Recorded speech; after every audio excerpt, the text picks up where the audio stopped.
Olá pessoal, mais um vídeo aqui para o canal Negócios Bilionários e hoje vamos tratar da empresa Hapvida.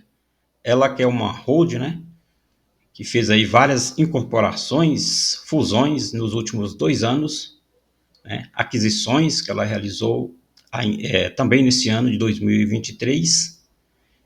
Ela que trabalha aí na área de saúde, né, tem uma rede de hospitais, né, ponto de atendimento e trabalha com de assistência médica, planos odontológicos, né?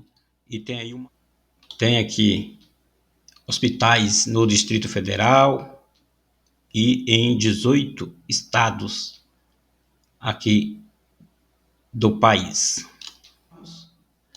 Peço a colaboração de vocês para que se inscrevam aqui no nosso canal Negócios Bilionários, né? E quero agradecer também o pessoal que tem feito aí as suas inscrições aí, tá bom? Então, muito obrigado e vamos continuar.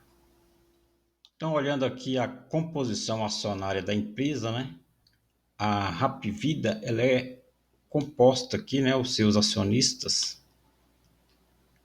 essa Pepar Pinheiros Participações, né? Que tem a maior parte aqui das suas ações, 36,17%. A BlackRock, né? Que a maioria das pessoas conhece. Esse fundo aqui tem ações, tem participação em várias ações, não só aqui no Brasil, mas no mundo inteiro. 1% aqui está com os conselheiros e diretores e ações em circulação, soma aqui os restantes 57,6%. A empresa que vem aqui com a queda, depois que ela bateu aqui R$ 18,27 no início de 2021, depois aqui da grande queda, né, relacionada aí à Covid. Então ela chegou aqui no início de 2021 e daqui para cá ela apresentou aqui essa queda em maio de 2023 a 1,93. E de lá para cá ela inicia aqui essa recuperação aqui. Então, dando uma olhada aqui no resultado do primeiro trimestre de 2023 divulgado aí pela empresa, nessa parte aqui de dívida líquida e fluxo de caixa, a gente verifica aqui que o ano passado, primeiro trimestre de 2022 para o quarto trimestre de 2022, teve um aumento aqui da sua dívida, né? Então, chegou aqui no último trimestre aí de 2022 com 2,45 vezes, né, o seu EBITDA. Então, a sua dívida quase 2,5 vezes o seu EBITDA. E no primeiro trimestre de 2023 teve aqui uma ligeira queda, né?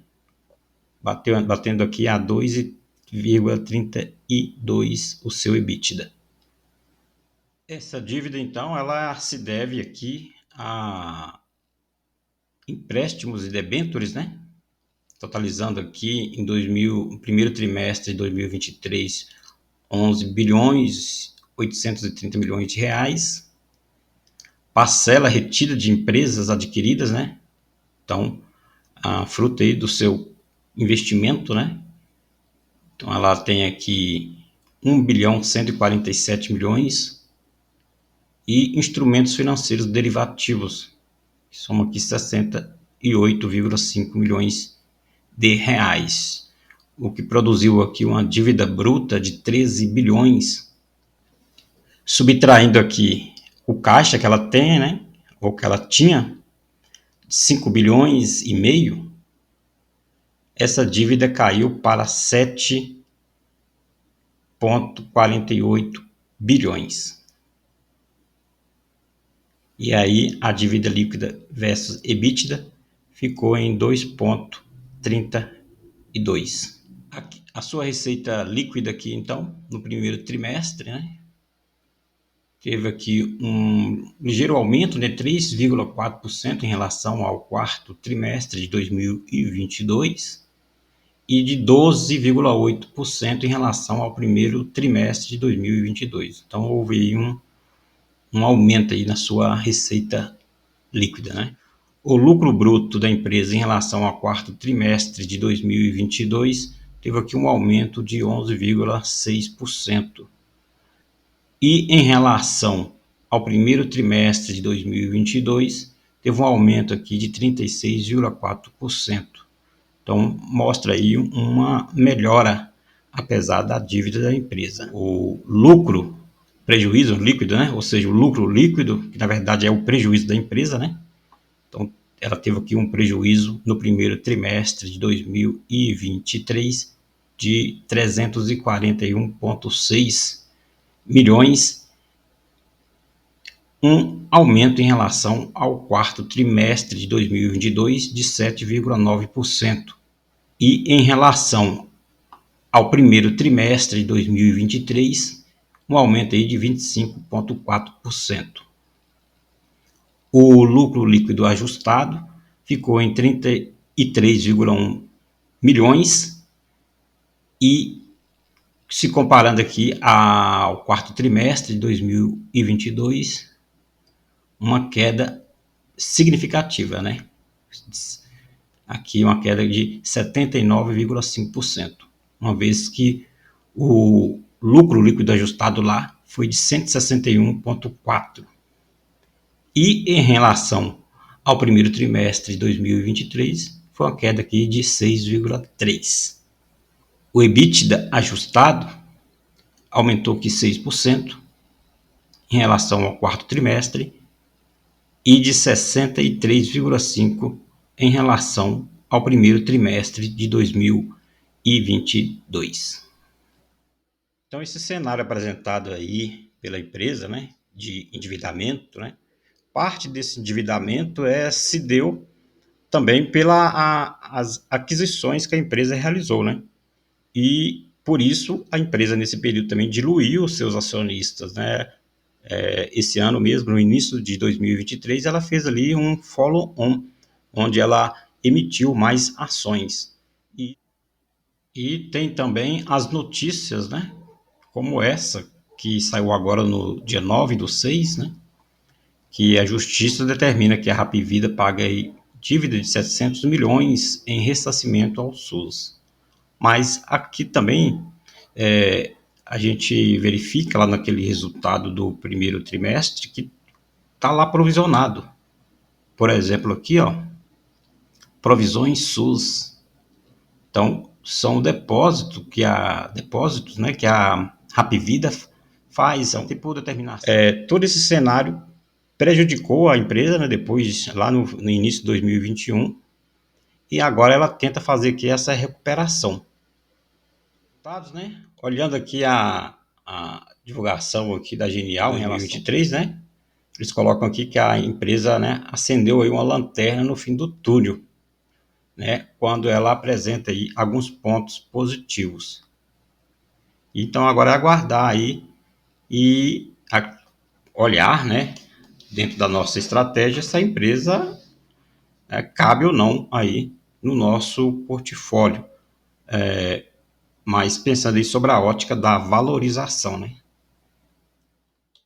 E pelo gráfico diário aqui, a gente percebe que, então, depois de toda essa queda aqui, a empresa tenta voltar aqui para os seus valores médios, né? Que é acima aí de R$6, próximo do 8, né? Então, mais ou menos aqui nesse preço aqui.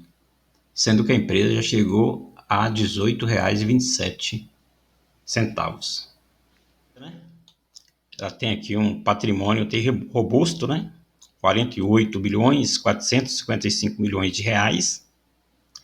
Então, se você comparar aqui, se a gente compara aqui essa dívida com relação ao que seu patrimônio, né? É uma dívida razoável, né? Não chega a ser tão grande assim. Claro que lá a gente viu a dívida em função do EBITDA, né? Que estava lá 2,32, né? Agora, a dívida líquida da empresa em relação ao seu patrimônio E se você comparar, por exemplo, aqui com a Fleury, né, que é a sua concorrente, então comparando aqui com a Fleury, olha o patrimônio da Fleury, 2 bilhões e próximo aqui de 800 milhões. Uma dívida bruta de 3 bilhões e 700 milhões de reais. Subtraindo aqui essa disponibilidade, cai para 2 bilhões e 400 milhões de reais. Então, fazendo aqui uma comparação dívida líquida com patrimônio líquido da empresa, aqui está quase que próximo de 87%, né? Ou seja, a dívida líquida aqui da Fleury em relação ao seu patrimônio é de 87%. Enquanto que a Hapvida, esse valor aqui, ó, em relação ao seu patrimônio, 7 bilhões e 416 milhões, em relação aqui aos 48 milhões e 455 milhões de reais, esse valor aqui chega próximo aí de 14%, né, 15% aí do seu patrimônio líquido. Então, olhando aqui os indicadores da Hapvida, né, o seu PL é negativo, né, porque ela está dando prejuízo, né, margem líquida aqui negativa.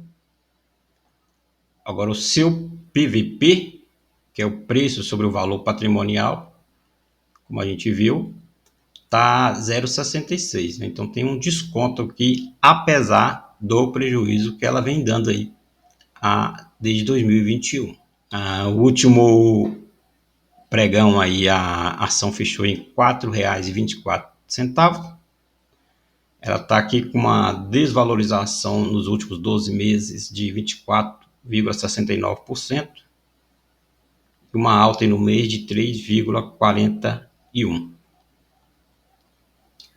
Só a título de comparação, a Fleury está com PL aqui alto, né, mas é positivo, né, 28,43 de PL, quase 3 vezes aqui o seu valor real, seu PVP 2,97.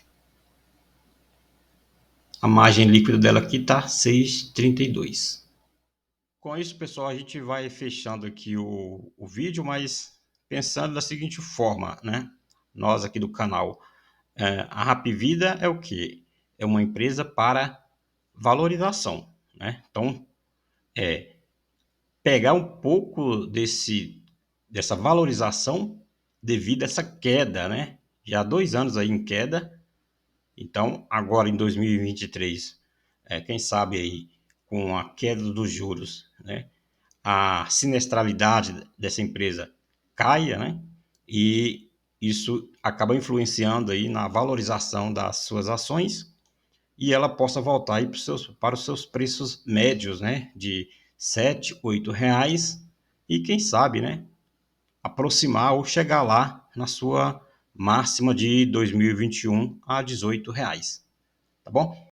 Então a gente para por aqui e volto aqui para pedir vocês e agradecer ao mesmo tempo e que vocês continuem nos ajudando e fazendo aí a inscrição no nosso canal, tá bom? Então, ficamos por aqui. Um abraço a todos.